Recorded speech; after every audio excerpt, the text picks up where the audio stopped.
Hey, what's up, everyone? Got a quick one for you all. The misery of grass is greener syndrome in dating and how to avoid it.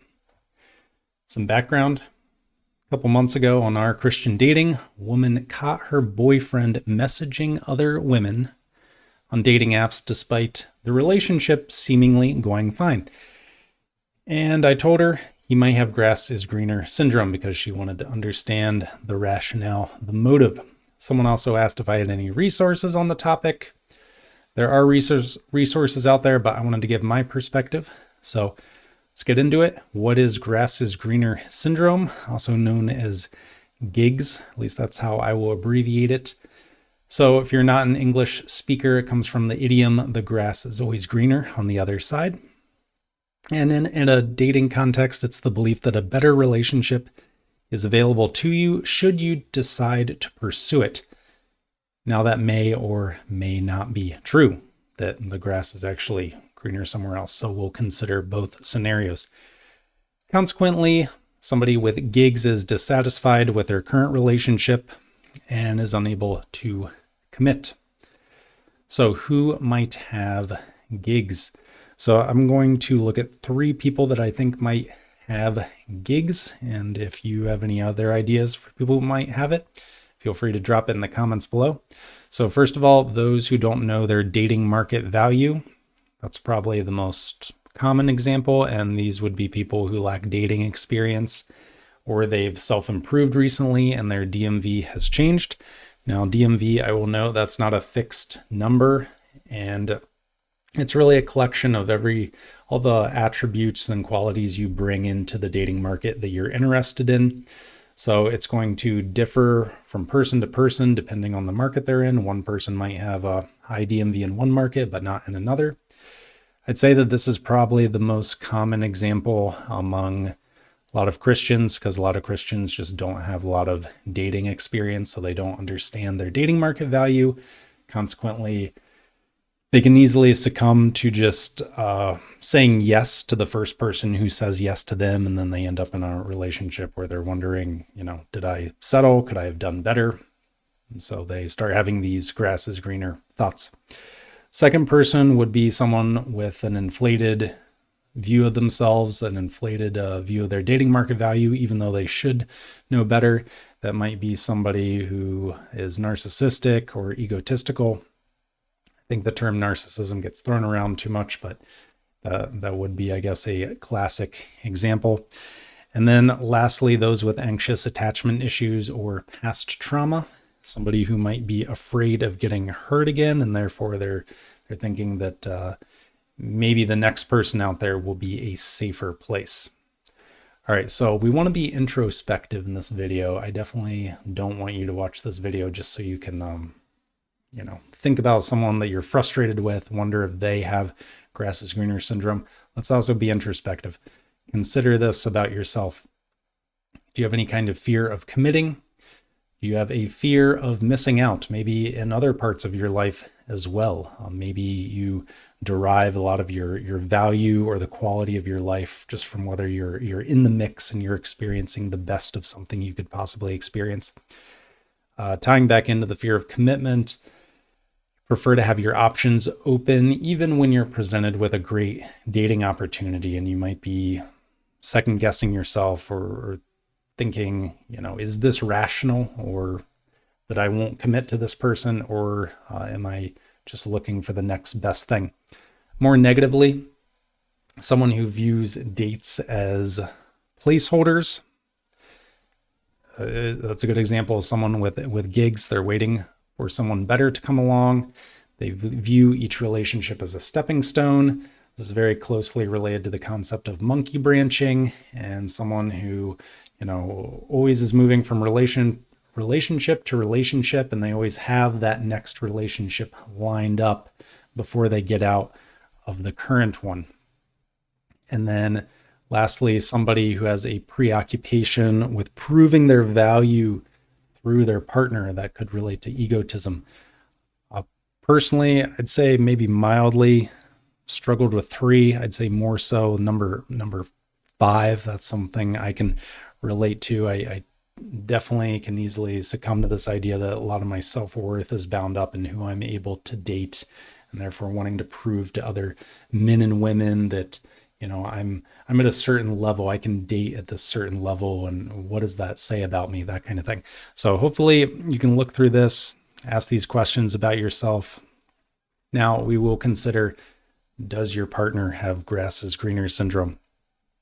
So despite you seemingly checking off their boxes and meeting their expectations, does your partner send you clear signals that you're not good enough, or clear indications that they're keeping their options open? Keyword there is clear. And in the example we talked about earlier, a woman's boyfriend was still on dating apps. That's a very clear signal that they want their options open, that they're not ready to commit. There's really no excuse to still be on dating apps, exploring what else is out there, unless I think you have something like grass is greener syndrome. So as I mentioned, the keyword is clear, and you also don't want to create a standard here to mitigate gigs. You don't want to create a standard that your partner can't meet, because insecurity can kill a relationship just as much as grass is greener syndrome. So maybe what boundaries you'd like to set in order to quell your partner's grass is greener syndrome. And the line is always going to be at a different place from couple to couple, but there is always going to be a point at which that line gets crossed, and you've gone beyond what is a reasonable expectation into just the realm of being controlling and insecure, and that will kill a relationship as well. So, if you have this discussion with your partner and it's clear that what you consider a good boundary is not aligned with them, then that's it. The relationship's over. You can't control them. You can't go forward with a spirit of insecurity that's going to result in what I call the death spiral of contempt, which will destroy the relationship. Anyways, now, ironically, a secure relationship can also exacerbate grass is greener syndrome in the person who struggles with it. And the reason that will happen is the person with gigs will think, well, I'm very secure here.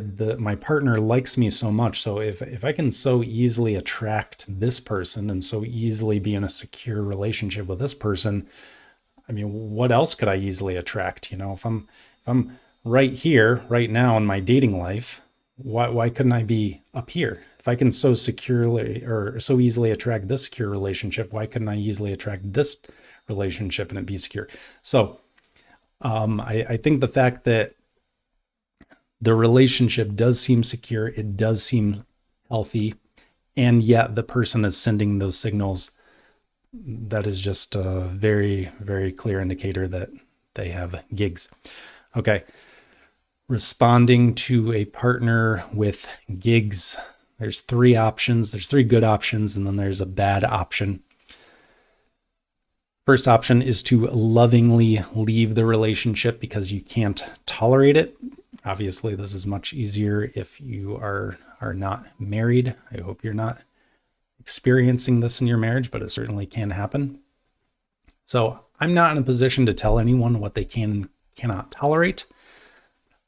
It is true that everyone is going to tolerate some amount of sin in their spouse. I mean, after all, nobody's perfect, but also we're not going to immediately divorce someone just because they're not perfect. So that implies that we're willing to tolerate some amount of sin in our partner. But if somebody's struggling with grass is greener syndrome and you're not able to tolerate that struggle, you don't see a way forward, then you should lovingly leave it. Keyword is lovingly. No judgment, condemnation, contempt, attempts at controlling. No, just communicate the situation, say that you're not a good fit, and pray together, and then that's it. Be done. Wish them the best. You have your own struggles, so you go your way and work on whatever ways you need to work on yourself, and they can go their way and work on whatever ways they need to work on themselves, unless they can find someone who can tolerate their gigs.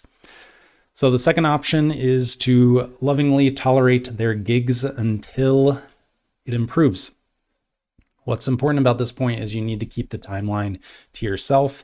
If you don't, if you start making ultimatums, if you start issuing threats, consequences, it goes back to that topic of insecurity where, your response is likely to kill the relationship anyway, just as much as the gigs.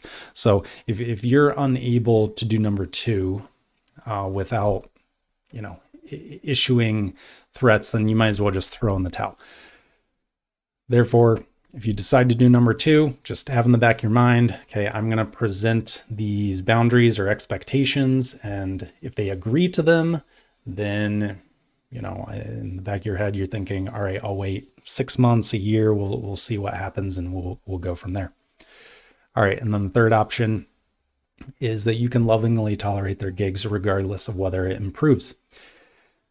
There are reasons why you might want to tolerate a relationship where your partner has a serious struggle. And I'm not saying that this is the most serious struggle out there.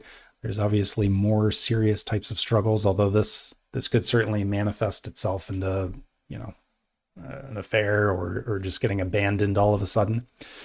But there are compelling reasons why somebody might want to tolerate sin in their spouse. And I am not going to tell you whether you are that person. It's, case by case. Nevertheless, that is an option. You don't have to leave the relationship. Like I said earlier, key word in all these is lovingly. You should not respond with vengeance, contempt, and control. That's just going to end up making you a hypocrite and even more of a co-destroyer. I say even more because I don't really believe in one-sided relationship failures. I guess in some rare situations that can be the case, but most of the time, the person with grass is greener syndrome, there probably is an element of sin in their partner that's exacerbating that a little bit, and that's why you should be humble when you two go your own ways. Be humble and consider how you could improve yourself for your next relationship. All right. Resolving your own grass is greener syndrome. This is the longest section. I'm going to start this off by responding to the most common piece of advice I hear on the topic of grass is greener syndrome. The grass is greenest where you water it. You'll usually hear that phrase thrown out when this topic comes out. There is an element of truth there. We'll talk about it in a moment. But in general, it's not necessarily true. And I'm going to give you an analogy. So if you are interested in entrepreneurship, let's say that you have 3 or 4 options before you of business ventures you could pursue. Is your best option just arbitrary? Like you just arbitrarily pick one and throw yourself into that, and that's guaranteed to have the best business outcome. That's guaranteed to make you into the best entrepreneur. No, that's silly. No businessman worth their salt would give that kind of advice. Rather, they'd say you should analyze your skill set, you should analyze the market, and then once you've decided of those 3 or 4 ventures, which best fits you, which best fits the market, then you throw yourself into that one. So that's how we're going to start out. If you're single, or if you should become single because you're struggling with grass is greener syndrome. Also, I'm going to make a quick caveat. If you do ever end up leaving a serious relationship because you think you might have gigs, you should take some time to heal, self-explore, maybe get counseling. I'm not saying that you should just leave a relationship and jump right back into this first one. Bear that in mind. But let's say that you are single and you want to deal with this grass is greener syndrome that you're struggling with, you have.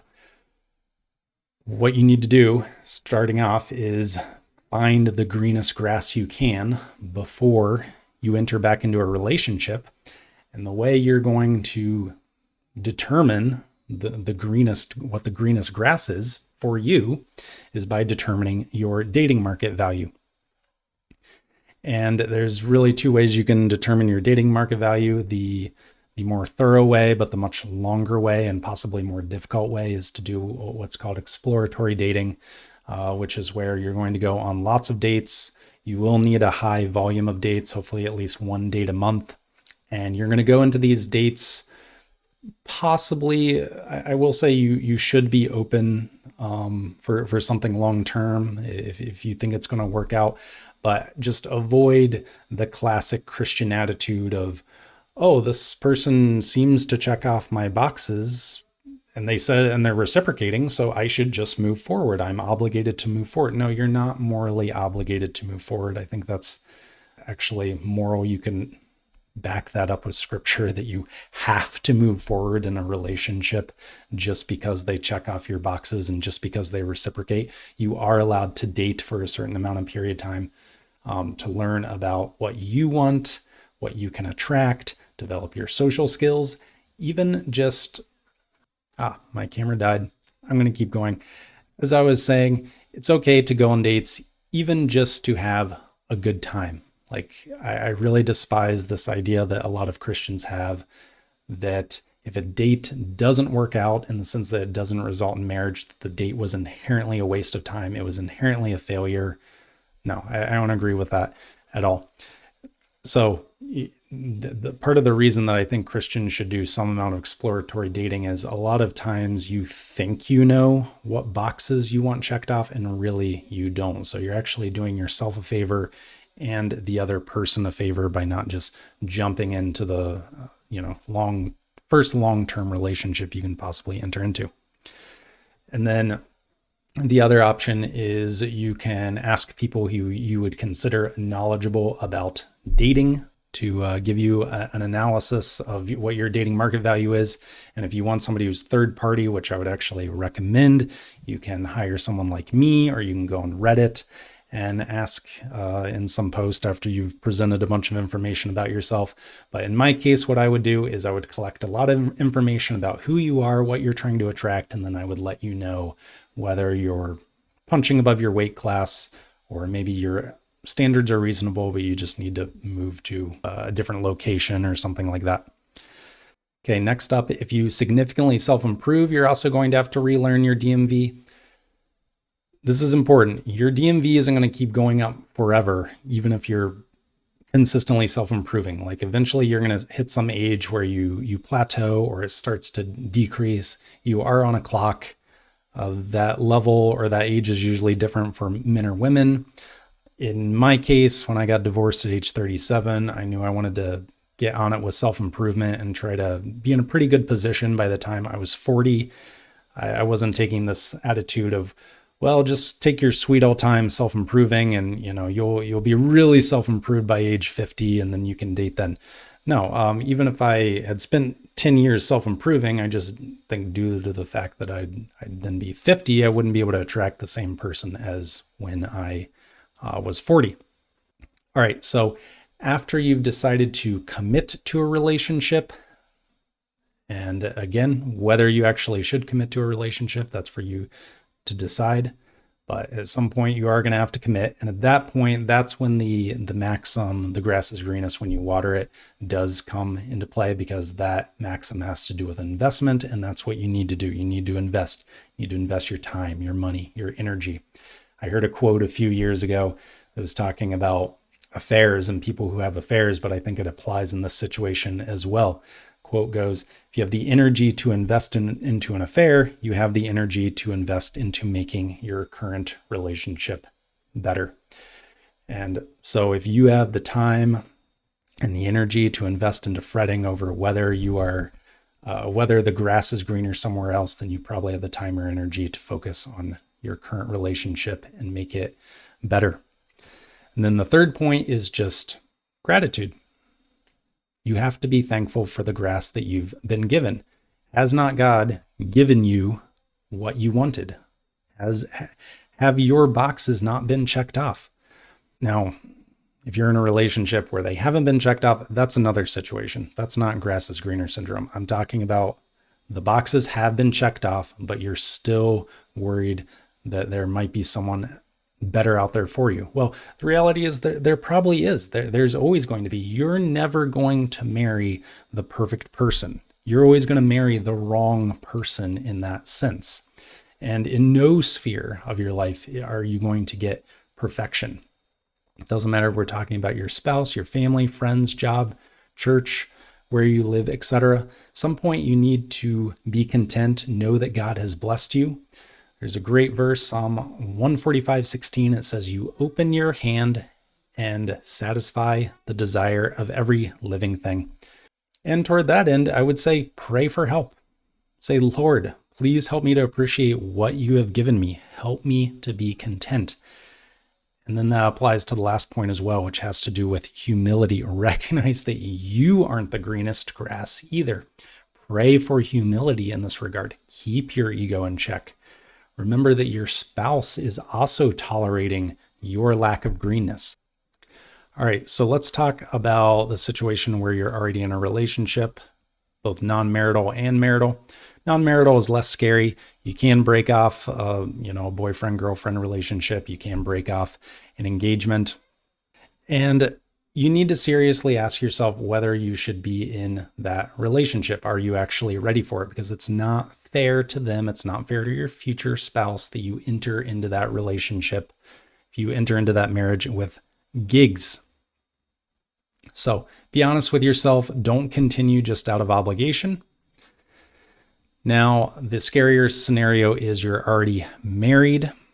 And I am of the opinion that if you've already tried steps 2, 3, and 4, you've tried watering the grass, you've prayed for gratitude, you've prayed for humility, and it's still just not there, you are really, really struggling, I would say you should be open and honest with your spouse, and then you two can decide together whether you should proceed with counseling or whether you should preemptively divorce before something worse happens. All right, closing out. As I said earlier, I offer these kinds of dating analyses if you want to review your dating market value and have a clearer idea of how attractive you are, what kind of person you can attract. I also have free dating guides, which are listed in the description.